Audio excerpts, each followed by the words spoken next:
오늘 주신 하나님 말씀은 부활장이죠. 성경에 나온 부활장. 신약성경 고린도전서 15장 1절부터 11절까지의 말씀. 신약성경 282면입니다. 고린도전서 15장 1절부터 11절까지의 말씀을 우리 영상을 통해서 함께 듣도록 하겠습니다. 제15장. 형제들아, 내가 너희에게 전한 복음을 너희에게 알게 하노니 이는 너희가 받은 것이요 또 그 가운데 선 것이라. 너희가 만일 내가 전한 그 말을 굳게 지키고 헛되이 믿지 아니하였으면 그로 말미암아 구원을 받으리라. 내가 받은 것을 먼저 너희에게 전하였노니 이는 성경대로 그리스도께서 우리 죄를 위하여 죽으시고 장사 지낸 바 되셨다가 성경대로 사흘 만에 다시 살아나사 게바에게 보이시고 후에 12 제자에게와 그 후에 500여 형제에게 일시에 보이셨나니 그 중에 지금까지 대다수는 살아있고 어떤 사람은 잠들었으며 그 후에 야고보에게 보이셨으며 그 후에 모든 사도에게와 맨 나중에 만삭되지 못하여 난 자 같은 내게도 보이셨느니라. 나는 사도 중에 가장 작은 자라. 나는 하나님의 교회를 박해하였으므로 사도라 칭함받기를 감당하지 못할 자니라. 그러나 내가 나 된 것은 하나님의 은혜로 된 것이니 내게 주신 그의 은혜가 헛되지 아니하여 내가 모든 사도보다 더 많이 수고하였으나 내가 한 것이 아니요 오직 나와 함께 하신 하나님의 은혜로라. 그러므로 나나 그들이나 이같이 전파함에 너희도 이같이 믿었느니라. 오늘은 부활의 능력이라는 제목으로 본 말씀을 위해서 함께 은혜를 나누도록 하겠습니다. 예수님께서 요한복음 11장 25절 말씀에 이렇게 말씀하셨습니다. 예수께서 이르시되 나는 부활이요 생명이니 나를 믿는 자는 죽어도 살겠고 무릇 살아서 나를 믿는 자는 영원히 죽지 아니하리니 이것을 내가 믿느냐. 우리 예수님은 부활이고 생명이십니다. 그럼 부활은 추상적인 것이 아닙니다. 부활은 역사적이며 부활은 실제적이며 부활은 우리 삶 속에 능력을 주는 하나님의 무한한 능력과 은혜인 것입니다. 그래서 오늘은 예수님의 부활이 내 삶에 주는 능력이 무엇인지를 말씀을 통해서 두 가지만 함께 배워보도록 하겠습니다. 첫 번째로 두려움에서의 해방입니다. 예수님께서 십자가에 못 박혀 죽으실 때 제자들은 뿔뿔이 다 흩어졌고 그리고 예수님이 무덤에 계실 때 제자들은 두려워하여 한 곳에 모여 문을 닫고 있었습니다. 그럼 우리가 왜 문을 닫고 있을까요? 우리가 코로나 팬데믹 상황 가운데 우리가 왜 세상에 나오지 못하고 문을 닫고 또 영상을 올릴까요? 그것은 두렵기 때문이에요. 병드는 것이 두렵고 고통받는 것이 두렵고 죽는 것이 두렵고 그리고 죽음 이후에 심판이 두려운 거예요. 제자들이 그랬어요. 요한복음 20장 19절 말씀을 보면 이날 곧 안식 후 첫날 저녁 때에 제자들이 유대인들을 두려워하여 모인 곳에 문들을 닫았더니. 왜 유대인들을 두려워합니까? 유대인들이 예수님을 십자가에 못 박아 죽였기 때문에. 그러니까 그들이 예수님도 죽였는데 우리 같은 뭐 아무것도 아닌 우리는 그냥 언제 죽을지 모르는 거. 그게 두려운 거예요. 제자들이 유대인들을 두려워하여 모인 곳에 문들을 닫았더니 예수께서 오사 가운데 서서 이르시되 너희에게 평강이 있을지어다. 평강, 에이레네라는 뜻이죠. 사망 권세를 이기신 확증된 평강이에요. 내가 영적 전쟁을 끝냈다. 내가 죄와 사탄과 사망 권세를 이겼다. 내가 부활한 것처럼 내가 훌륭한 몸을 입고 부활한 것처럼 너희도 부활할 것이다. 여러분, 예수님의 부활은 나사로의 부활이나 혹은 나인성 과부의 아들의 부활과는 달라요. 뭐가 다르냐? 나사로는 예수님께서 나사로가 나와라 말씀하시는 순간 죽은 나사로가 살아나죠. 그런데 그 나사로는 우리가 이제 구부로 성지순례 영상을 보면 구부로금에 가서 교회를 섬기는 장로로 잘 섬기다가 거기서 또 이제 죽어요. 그러니까 나사로나 나인성 과부나 과부의 아들이나 뭐 이런 그 예수님이 살려주신 사람들은 다시 살아났지만 죽는단 말이에요. 근데 예수님의 부활은 달라요. 예수님은 정말 신령한 몸으로 부활하셨습니다. 그래서 부활하신 다음에 예수님은 제자들이 문을 닫고 있는데, 그러니까 공간을 초월하시는 거예요. 문을 닫고 있는데 들어오셨어요. 그리고 예수님은 음식을 드시기도 하시고, 그러니까 이게 무슨 얘기냐면 예수님의 부활은 다시는 죽지 않는 몸을 입은 신령한 몸이에요. 그래서 음식을 잡수시기도 하시고 벽을 통과하시기도 하시고 시공간을 초월하기도 하시고, 그리고 40일 만에 하나님 나라로, 하늘나라로 올라가셨잖아요. 승천하셨잖아요. 우리의 부활은 나사로의 부활이 아니라 예수님과 같은 부활입니다. 그러니까 우리도 예수님처럼 신령한 몸을 입고 정말 부활 이후에는 하늘의 천사와 같은 존재로 이렇게 신령한 몸을 입고 영원히 산다는 거예요. 그러니까 예수님께서 뭐라고 말씀하세요? 너에게 평강이 들죠. 너희가 다시는 나처럼 부활의 몸을 입을 때는 다시는 아프지도 않고 고통받지도 않고 슬픔도 애국도 없고 사망 것에도 너희를 지배하지 못하는 영원한 생명을 가진 그런 부활체입니다. 근데 내가 이겼으니까 승리의 창가를 부르시면서 너에게 평강이 들지어다 이렇게 말씀하십니다.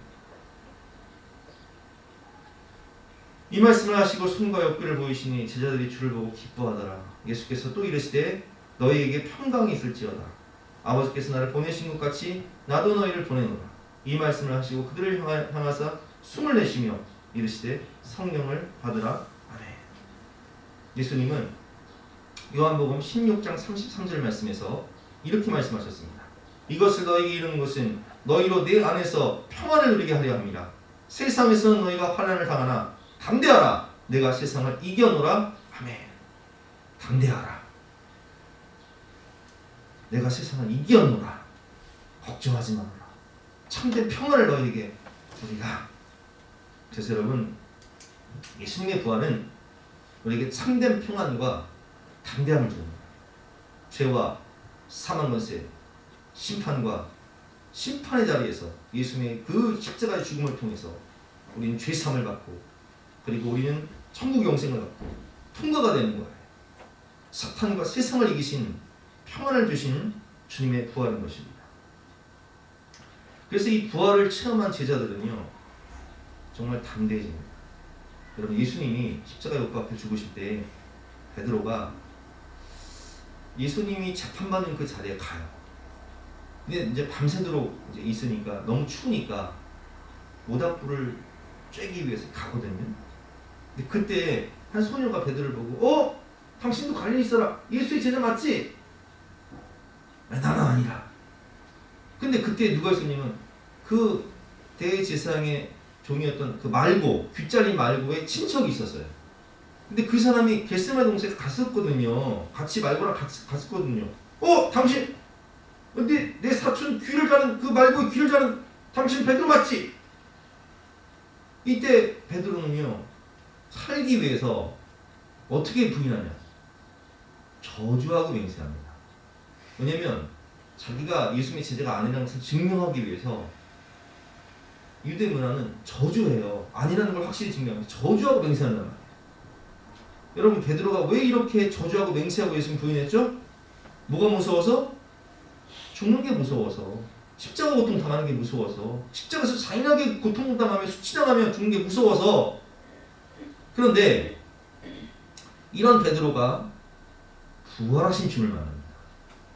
그리고 깨닫게 돼요. 와, 예수님 말씀이 진짜구나. 예수께서 이르시되 나는 부활이고 생명이니 나를 믿는 자는 죽어도 살겠고 무릇 살아서 나를 믿는 자는 영원히 죽지 아니하리니 이것을 내가 믿느냐? 무릇 살아서 나를 살아있을 때 믿는 자는 영원히 죽지 아니하리니 이것을 내가 믿느냐, 이런 뜻이잖아요. 그러니까 베드로는 살아있을 때 예수 믿었으니까 나는 영원한 생명 부활을 얻었구나 라는 걸 깨닫게 된 거예요. 그래서 베드로가 어떻게 변화되는 줄 아세요?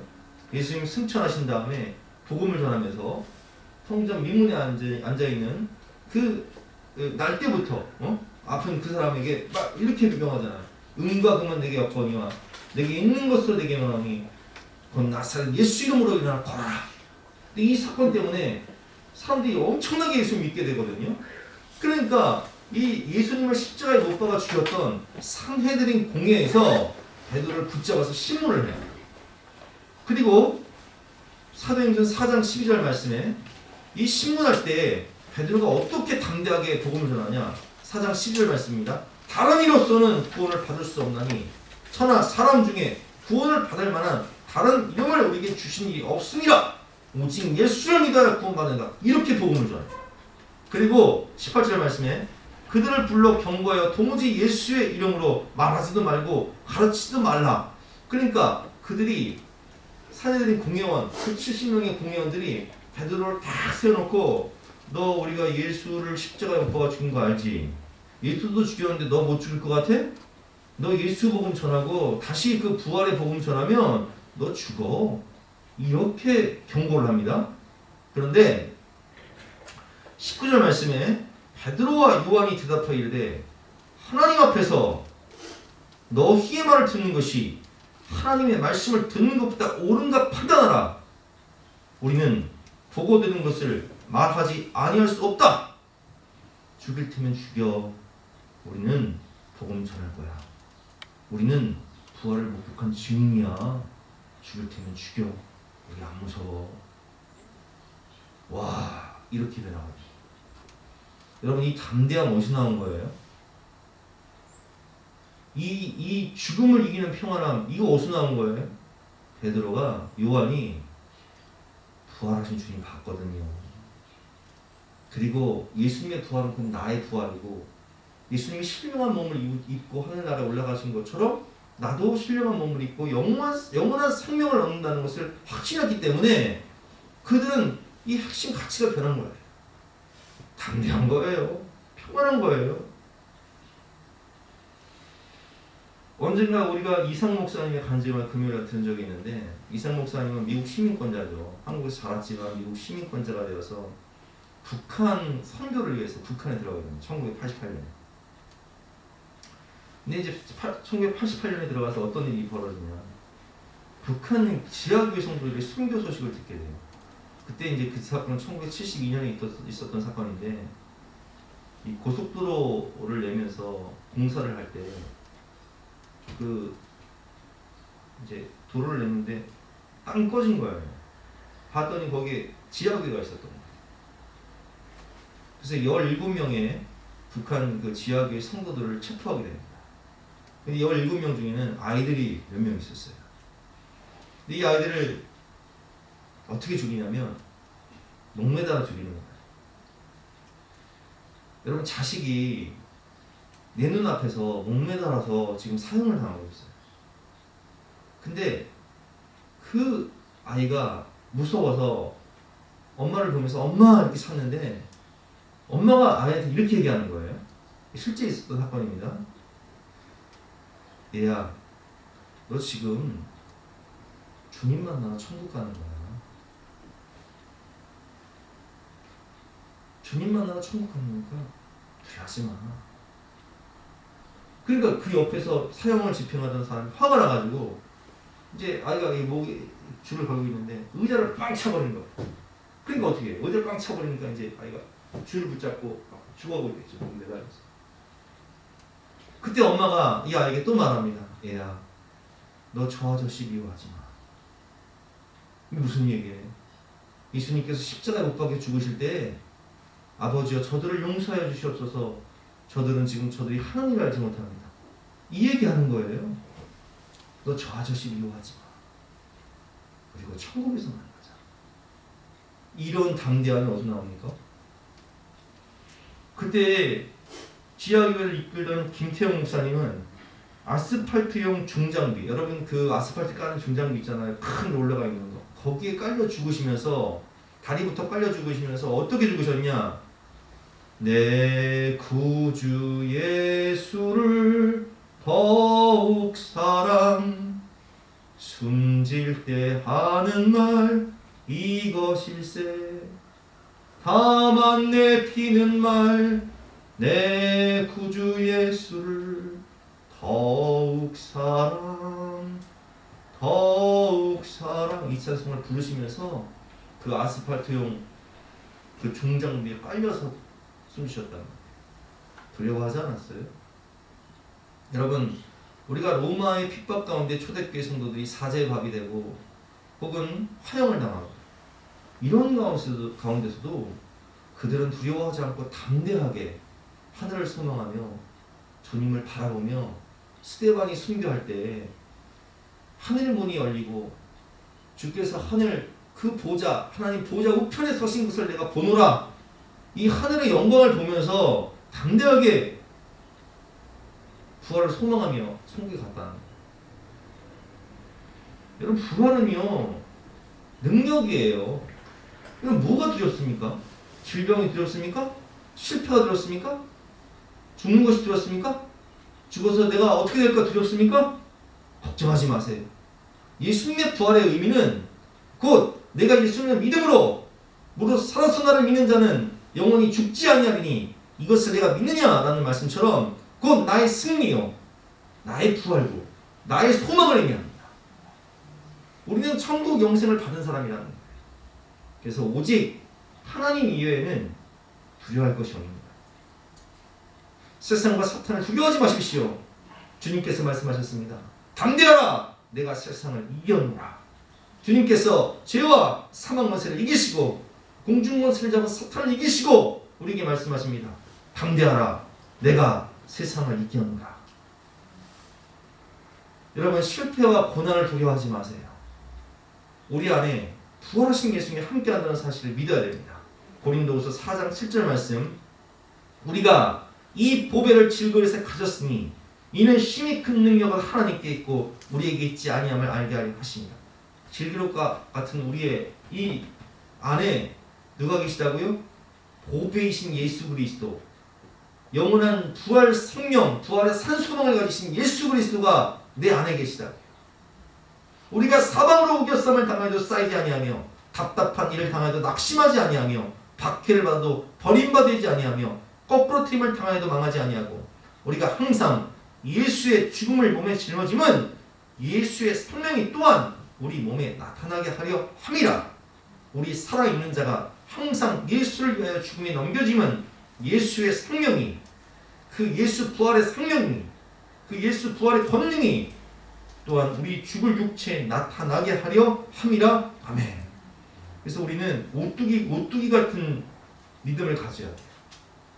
아니, 우리가 사망 것에도 두려워하지 않고 우리가 심판도 두려워하지 않는데 그깟 실패와 고난을 뭘 두려워하십니까? 하나님 이외에는 두려워하지 마세요.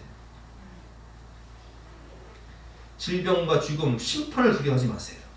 주님이 십자가에서 이 모든 죽음의 저주와 심판의 저주를 다 담당하시고 부활 생명을 통해서 영원한 산소망을 보여주셨다는 거예요.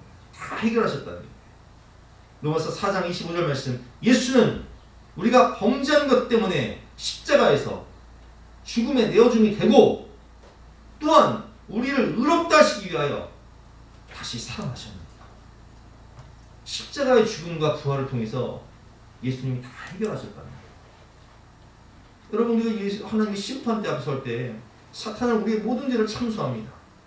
우리가 태어나서 죽을 때까지 모든 죄를 다 고발한다고요. 드러낸다고요.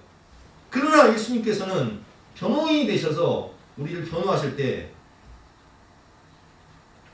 이 자녀가, 우리가 범죄한 것은 다 사실이지만 내가 그 죄 때문에 십자가에서 탁텔레스타이, 그 죄값 생명을 생명으로, 피를 피로 내가 다 갚았습니다. 그리고 이 사랑하는 자녀를 위해 내가 부활의 영원한 생명, 천국을 주기 위해서 부활하였습니다. 예수는 우리가 범죄한 것 때문에 내줌이 되고 또한 우리를 의롭다 하시기 위하여 살아나셨느니라. 해결하셨다는 거. 다 해결하셨다는 거. 비청산했어요. 죄값 다 청산했다고. 탁텔레스타이라는 것은 상업적 용어잖아요. 비청산했다는 뜻이잖아요. 다 이루었다. 주님 다 이뤘다는 이 한 말씀에 우리의 모든 죄값은 이 죄와 사망 원세 심판의 그 모든 저주는 다 청산이 되는 거예요. 그러니까 우리는 두려워할 필요가 없는 거예요. 두 번째로 부활은 삶의 총체적 변화를 줍니다.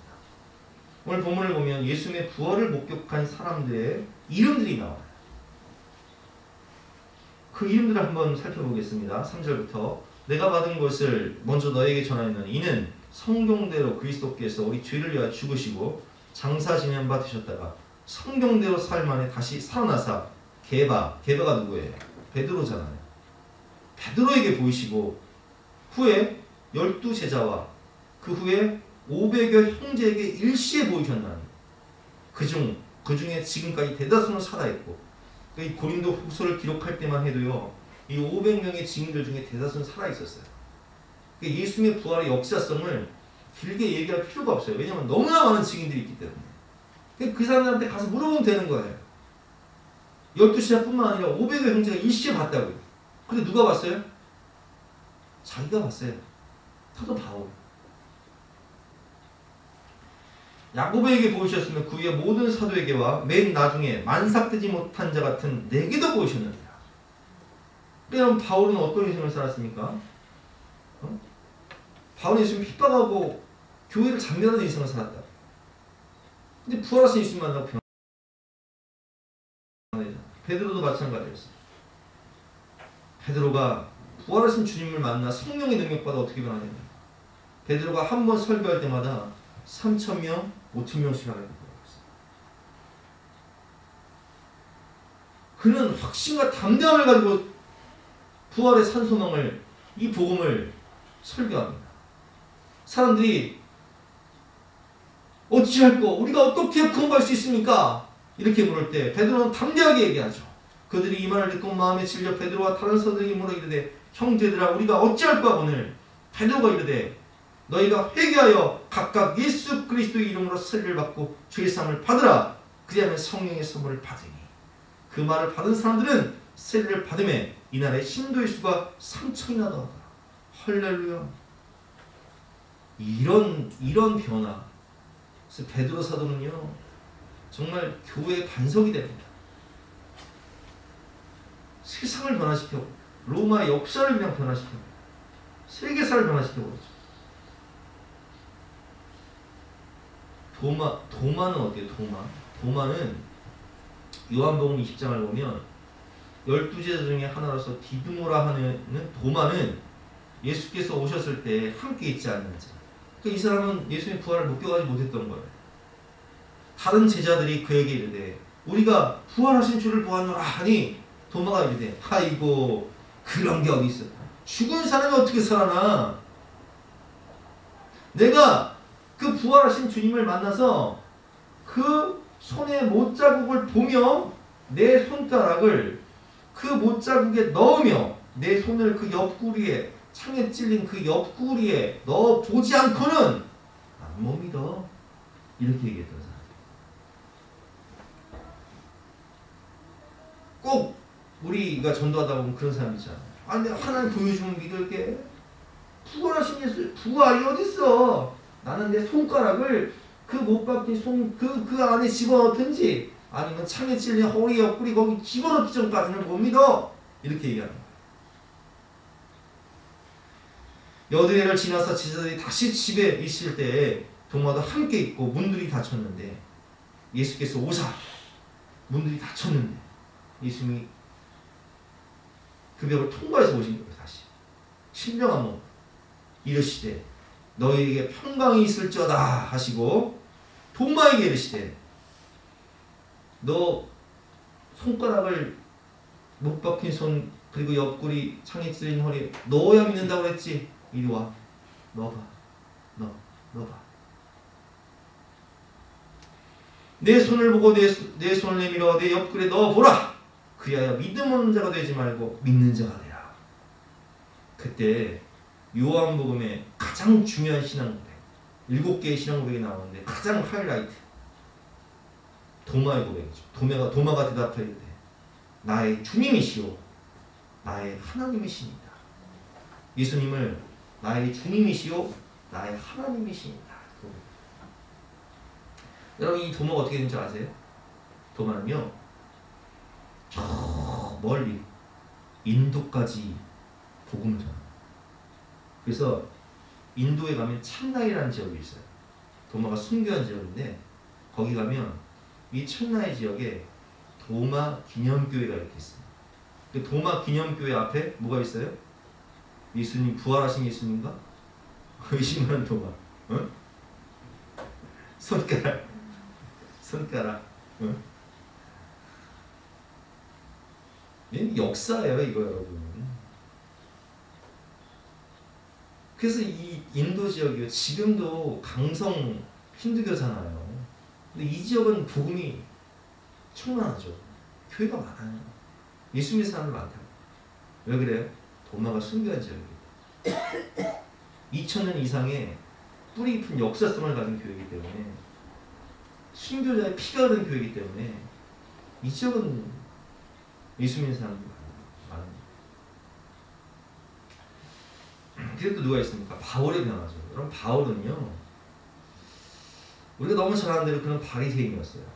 그리고 가말리엘, 당시 최고의 랍비였던 가말리엘 문화생이었고, 그리고 산헤드린 공회원의 차기 의장감으로 교회를 핍박하고 잠이라는 선봉대에 앞장섰던 사람이죠. 그럼 생각해 보세요. 당시에 산헤드린 의장의 차기 의장감이다. 지금으로 말하면 대통령 후보예요. 그는 권력의 핵심, 중심에 있던 사람이에요. 부귀, 영화, 학벌, 명예, 권력 다 갖고 있던 사람이라고. 근데 그가 교회를 잔멸하고 핍박할 때 예수를 어떻게 생각했어요? 그냥 목수예요, 목수. 노숙자. 그런 목수, 여러분 예수님이 학벌이 있습니까? 예수님이 명예가 있어요? 권세가 있어요? 부귀가 있어요?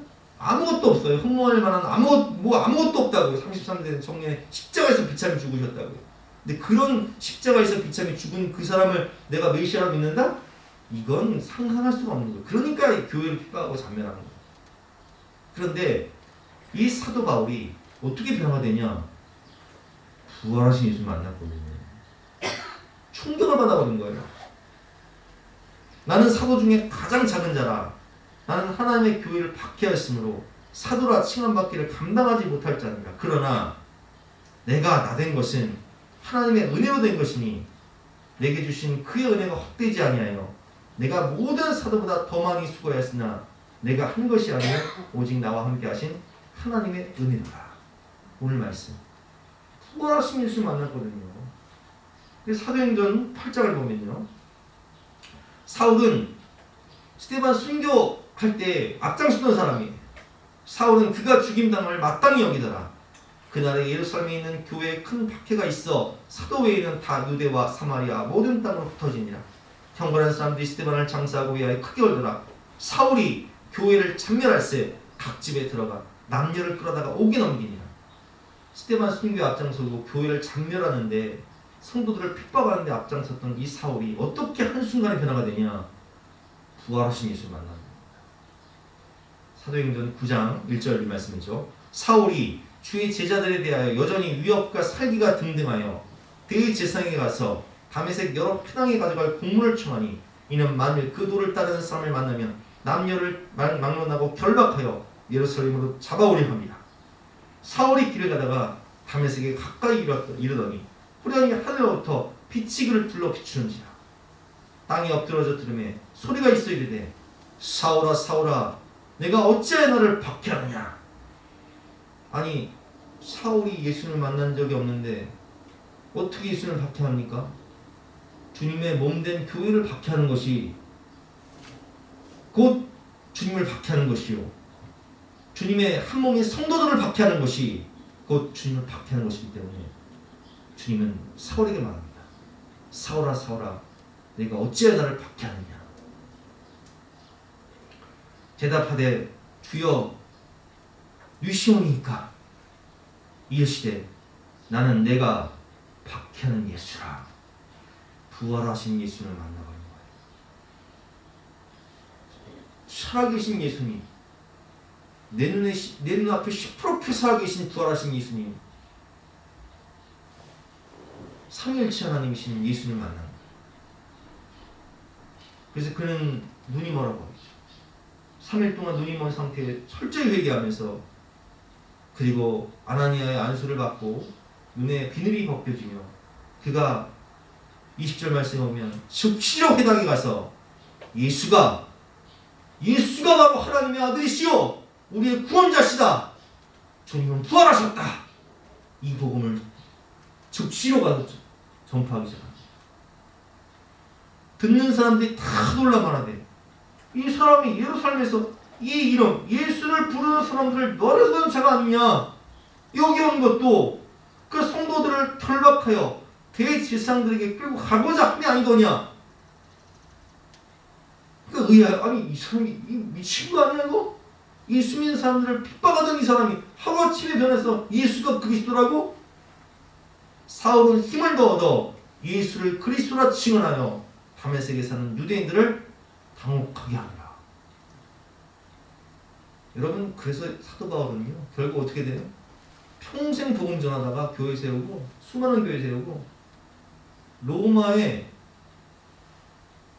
순교할 때 모기장을 죽는단 말이에요. 참수를 당한단 말이에요. 그러나 그 순교할 때도 담대하게 가요. 디모데후서가 바울의 유언장이지 않습니까? 여러분, 삶의 변화는 우리에게도 있는 거예요. 강남 마당에서 부활의 증인으로 변화된 한신영 집사의 간증을 언제가 들은 적이 있습니다. 한신영 집사는 학교를 졸업하고 직장생활을 하지만 어떻게 하면 돈을 많이 벌까 골몰하다가 강남 유흥업소에서 일하던 친구의 권유로 강남 술집에 마담을 하게 됩니다. 새끼 마담을. 그러던 중에 조직폭력배의 어떤 남편을 만나 연애를 해서 결혼을 하게 되는데, 이 남편이 경마에 빠져요. 그래서 재산을 탕진하고 결국은 이제 가정이 깨지고 혼자 딸을 키우기 위해서 딸을 어머니에게 맡기고 술집 생활을 하는데, 이 삶이 피폐하다 보니까 우울증이 찾아오고, 그리고 자살 시도를 하게 되죠. 정신병원에 들어가 치료를 받다가 카지노라는 도박에 빠지게 되는데, 카지노 바라카는요 이게 며칠만 해도요 판돈이 커서 이 바라카를 해서 5억 빚을 지게 됩니다. 5억 빚을 지게 돼서 갚을 수가 없으니까 미국으로 도피를 해요. 도망을 가요. 근데 미국에 가니까 거기는 카지노가 더 커. 그 삶이 더 피폐해져. 결국 다시 한국으로 들어와서 강남의 텐프로, 강남 마당 중에서도 최고 아주 VIP를 상대하는 텐프로를 하다가 삶이 너무 피폐해서 우울증, 자살 시도 계속 하는데, 오빠의 권유로, 춘천에 있는 오빠의 권유로 예수님을 믿게 돼요. 교회에 출석하게 돼요. 그리고 부활하신 예수님. 사실 이 사람은 어렸을 때 교회를 다닌 적이 있거든요. 근데 그때는 예수님이 그냥 우리가 믿음 없을 때 생각하는 것처럼 그냥 신화적인 인물인 줄 알았는데, 커서 교회를 다니다 보니까, 우리가 여러분 지금 몇 년도 살고 있어요? 2022년. 그럼 2022년의 기준이 뭐예요? BC와 AD의 기준이 뭐냐? 예수 그리스도의 탄생이란 말이에요. 예수님은 신화적인 인물이 아니라 역사의 중심이요, 역사의 기점이 되는 분이시오. 예수님 부활하셔서 예수님의 부활함으로 초대교회 성도들 그리고 사도들이 그렇게 순교할 수 있었고, 그리고 폭발적인 예루살렘의 부흥이 있었고, 로마를 정복할 수 있는 이 부활의 산소망과 능력이 있었기 때문에 로마가 기독교 국가가 됐다는 것을 깨달아요. 그러니까 예수님 부활은 실제라는 걸 깨닫게 돼요. 그리고 그 부활하신 예수님이 지금 어디 계시냐? 내 안에 나와 함께 가신다, 내 앞에 계신다라는 확실한 믿음을 갖고, 그리고 그는 변화가 됩니다. 이제는 회개하여 죄사함을 받고 성령을 받아 주님께서 말씀하시죠. 이전 것은 다 지나갔으니 보라 새롭게 되었다. 나는 새로운 피조물이 되었구나 라는 것을 깨닫게 되고, 이제는 더 이상 내 육체의 소욕과 죄가 주인이 아니라 부활하신 주님이 되어서 예수님 짤의 인생으로 변화가 됩니다. 예수님을 믿고 성령 충만 받아서 학원을 운영하면서 남편을 전도해요. 이혼했던 남편을 전도하고 다시 가정이 하나가 되고, 그 엄마에게 맡겼던 딸을 데리고 와서 학원에서 뭘 하냐면 선교를 해요. 선생님들에게 제자 훈련을 시키고 선생님들이 아이들에게 복음을 전하기 시작하니까 애들이 학원에 왔다가 공부만 배우는 것이 아니라 성품이 달라져요. 삶이 총체적으로 변하기 시작해요. 그러니까 이 학원이 잘 될 수밖에 없죠. 왜냐면 아니 수학 좀 배우러 갔다가 영어 좀 배우러 갔다가 애들이 그냥 삶이 변화되니까 학원이 엄청 부흥하기 시작합니다.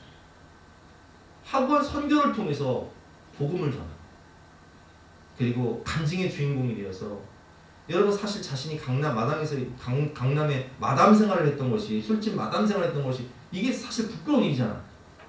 그런데 복음 전하기 위해서 그 수치스러운 과거를 다 드러내면서 어디를 가는지 예수 부활의 생명의 복음을 전하는, 이게 뭐예요? 삶의 총체적 변화인 거예요. 여러분 그렇습니다. 부활의 생명은 초대교회를 변화시켰고 예루살렘 도시 전체를 변화시켜버렸어요. 로마 국가를 변화시켰고 세계사를 변화시켜버렸어요. 부활이 개인을 변화시킬 뿐만 아니라 도시와 국가와 세계의 역사를 변화시킨다. 저는 이쯤에서 한번 생각해봐요. 우리는 계몽주의와 자유주의 신학의 영향으로 진화론적인 교육을 받아서 어떤 교육을 받았냐면, 인간은 교육을 받으면 그리고 과학이 발달하면 이 세상은 훨씬 더 좋아질 것이다. 훨씬 진보적으로 변할 것이다. 훨씬 더 좋은 세상을 만들 것이다. 유토피아를 상상한다. 그런데 여러분, 하나님 없는 평등, 하나님 없는 과학의 발달, 이것이 뭘 가져다 왔습니까? 하나님 없는 평등 사상이 공산주의예요. 근데 공산주의를 통해서, 여러분 러시아에서 공산주의 혁명을 할 때 몇 명이 죽었는지 아세요? 5천만 명 이상이 학살당했어요. 하나님 없는 평등은요, 그래서 지금 러시아가, 북한이 공산주의를 통해서 정말 유토피아가 건설됐습니까? 그런 생각이 없는 거예요. 여러분 잘 생각해보세요. 교육 수준 높아졌어요 지금. 그런데 과학이 얼마나 발달했습니까? 근데 지금 우리가 살고 있는 현실이 어때요? 우리가 어렸을 때는요, 봄에 소풍 가면요, 황사가 어디 있어요? 지구온난화 개념조차 없었어요. 지금은요, 여러분 올 겨울 생각해보세요. 강원도 산에 가면 눈이 없어요. 왜 그런지 아세요? 북극 남극 빙하가 다 녹아버렸어. 더 이상 겨울에 가도 산에 눈이 없어요. 환경 재앙이에요. 기술의 발달, 과학의 발달이 뭘 가져왔습니까? 지금 전쟁 보세요 여러분. 핵무기, 테러, 이제는 핵전쟁이에요. 핵전쟁 나면 다 죽는 거예요. 팬데믹이요, 세계적인 그 질병의 유행은요, 기술과 과학의 발달이 있었기 때문에 가능한 거예요. 여러분 옛날에는요, 우리가 코로나를 못 막는 이유가 있어요. 왜 그래요? 아니 뭐 비행기가 뭐 전 세계를 다 다니니까, 세계화 시대니까. 이게 기술과 과학의 발달 때문에 팬데믹을 못 막는 거예요. 동성애와 성적 타락, 포스트 모더니즘 시대, 지금의 청소년들과 청년들이 결혼을 하자. 이제 아이들이 한 50%는 결혼 안 하겠다고 그래요. 왜 그런지 아세요? 결혼을 해도요, 애 안 낳겠다는 거예요. 저출산 시대, 아주 저출산 시대가 지금 얼마나 지금 심각하냐. 우리 시대 때만은요 1971년, 75, 3년, 4년 이때만은요 90만 명에서 100만 명 이상이 하루에 한 해에 출산했다고요. 지금은요 20만 명. 5분의 1토막 나서 5분의 1토막.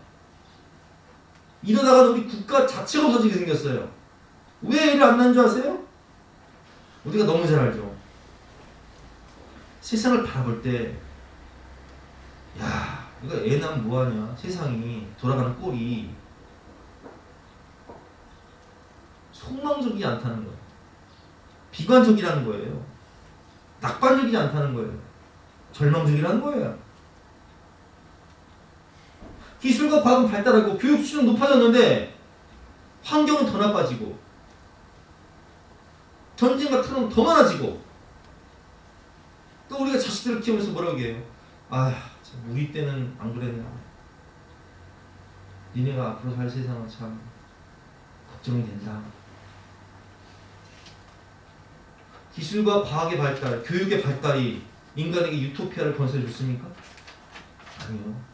하나님 없는 평등, 하나님 없는 과학의 발달은요 인간 자체가 악하기 때문에 유토피아가 건설될 수가 없는 거예요. 여러분 우리가 너무 잘 알고 있지만 러시아와 지금 전쟁하고 우크라이나가 원래는요 한 뿌리라고요.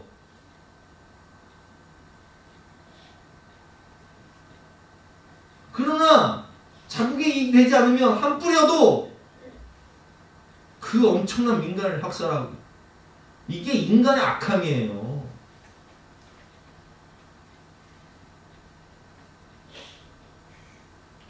세상을 선하게 변화시키는 진정한 능력은요 오직 복음이요 오직 십자가의 사랑이요 오직 부활의 산소망밖에 없는 거예요.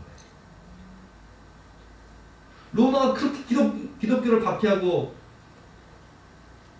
초대교회 예루살렘에서 그렇게 교회를 잔멸하려고 했지만 교회는 복음을 전파하고 십자가의 사랑을 실천하며 부활의 권능으로 그 타락했던 로마를 정복해버려요. 타락했던 세상을 거룩하게 만들어버려요. 여러분 왜 기독교가 로마를 정복했는 줄 아세요? 우리 너무 잘 알고 있잖아요. 로마는 너무 타락해서 남자들이 전쟁에 나가면 여자들이 다 외도를 하는 거예요. 그러니까 로마의 귀족들이 기독교인들을 박해를 하면서도 며느리를 구할 때는 어떤 사람을 구한지 아세요? 몰래 기독교인들 중에 거룩한 기독교인들 중에 순결한 기독교인들 중에 며느리를 구해요. 귀족들이. 그래서 우리가 너무 잘 아는 대로 콘스탄틴의 어머니가 기독교인이었어요. 그러니까 콘스탄틴 형제가 믿음으로 자랐던 거예요. 이게 어떤 능력이에요? 이게 거룩의 능력이에요. 부활의 능력, 복음의 능력, 십자가 사랑의 능력. 복음은요, 주님이 통치하실 그 나라를 소망합니다. 인간에게 소망을 두지 않아요. 악한 인간에게 소망을 두지 않는다고요. 교육을 통해서, 과학을 통해서 유토피아가 현실 실현된다 하지 않아요. 복음이 땅끝까지 전파되면 주님이 다스릴 그 나라가 온다. 그러므로 우리는 복음을 전하기 위해 사랑으로 살고 십자가를 지고 부활의 산소망을 가지고 사랑하며 섬기며 산다. 이런 십자가의 영성이요. 교육을 통해서 선을 행할 수 없었던 그것, 용서할 수 없는 사람을 용서하고 사랑할 수 없는 사람을 사랑하기 시작하니까 세상이 주님의 사랑으로 변화되는 거예요. 하나님 나라가 이 말을 할 나라가 없는 거예요. 이게 복음의 능력이에요. 그리고 땅 끝까지 이제 복음이 전파되면 정말 주님의 나라가 완성이 되어버려. 이제 하나님 주님 재림하시는 거죠. 이게 부활의 능력이에요. 세상을 변화시키고 개인을 변화시키고 문화를 변화시키고 나라를 변화시키는 가장 능력의 원천은 바로 복음과 부활인 것입니다. 그러므로 여러분 이 부활의 능력을, 이 부활의 산소망을, 이 부활의 평안과 담대함을 삶 가운데 충만히 누리고 또 전하시는 저와 여러분 되시기를 주님의 이름으로 축원합니다. 함께 주신 말씀 붙잡고 찬양 가운데 기도하는 시간 갖도록 하겠습니다.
너희는 가서 모든 족속으로 제자를 삼아 아버지와 아들과 성령의 이름으로 세례를 주고 내가 너희에게 분부한 모든 것을 가르쳐 지키게 하라.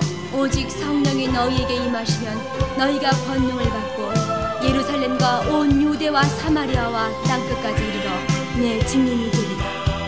볼지어다 내가 세상 끝날까지 너희와 항상 함께 있으리라.